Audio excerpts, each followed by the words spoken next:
As an entrepreneur, trust me, you'll be faced with a lot of challenges. But if you have a strong reason why you're doing that business, it will really help you stay focused. Hi, I'm Happiness Boniface, your student entrepreneur coach. I help students build structured and scalable businesses. I'll be sharing a story from my campus days as a student entrepreneur. Trust me, you wouldn't want to miss this story. So, one of the hurdles I had back then in school was traveling between two states, that's Akwa Ibom State and Abia State. So I schooled in Akwa Ibom State, but I traveled to Abia State, Aba Market, to buy most of my products every weekend, even as a student entrepreneur. But something happened one of the days. That's the story I'm sharing now. I went to the market and I finished buying what I was supposed to buy by 4 p.m. Headed to the terminal to join the bus. So I boarded this bus and we were just 8 passengers in it. That was around 5 p.m. And I was very hopeful that at most by 6 p.m. we should have a full bus and we will start leaving to Akwa Ibom. And from Aba to Akwa Ibom is 2 hours. So I was like, worst come to worst, I'll be at home or I'll get to my hostel by at most maybe 9 p.m. or 10 p.m. Initially, we were just 8 passengers in the bus, as at 5 p.m. 6 p.m. passed, we didn't have any passenger. 7 p.m. passed, we had extra 2 passengers.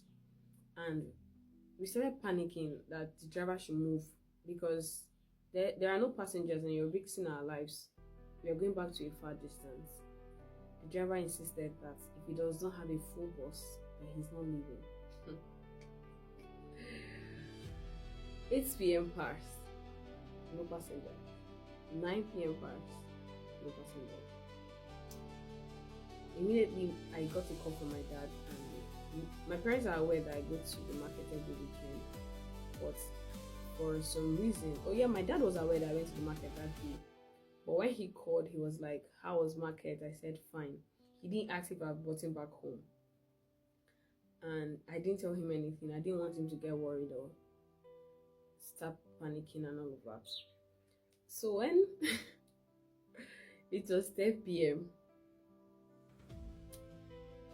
the driver was still not moving, and we were about 12 at this point.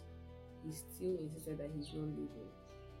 So around 11 p.m., people that traveled in from Lagos started coming to join the bus, and we were about 14 passengers by 12 a.m. The driver also insisted that he wait till we have 18 passengers before he leaves. Because everybody changed it for him. As how now? This is 12 a.m. I have never traveled in the night before. That was my first time. So they shouted at him and we agreed to move the bus. When we were driving, we got to Akwa Ibom by 2 a.m.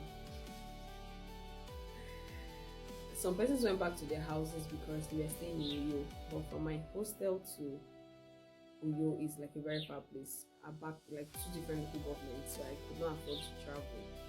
That's by 2 a.m. and there were no cabs too. So I slept in the bus, carried my goose as my pillow, tucked my phone into my stomach, wrapped my goose around my hand. That whatever want to happen, you first of all come in contact with me before you can carry any of my property. After that time, I woke up in the morning, I think around 5:30, and somebody lost her phone that same day. They stole her phone, and because she also slept over in the bus, they stole her phone. I thought to share this story because as a student entrepreneur, trust me, you have to take a lot of risks as an entrepreneur. Drop in the comment section what risks you have to take because of your business. I believe a lot of you have like a lot of experiences, and that was mine. And see you in my next video. Bye.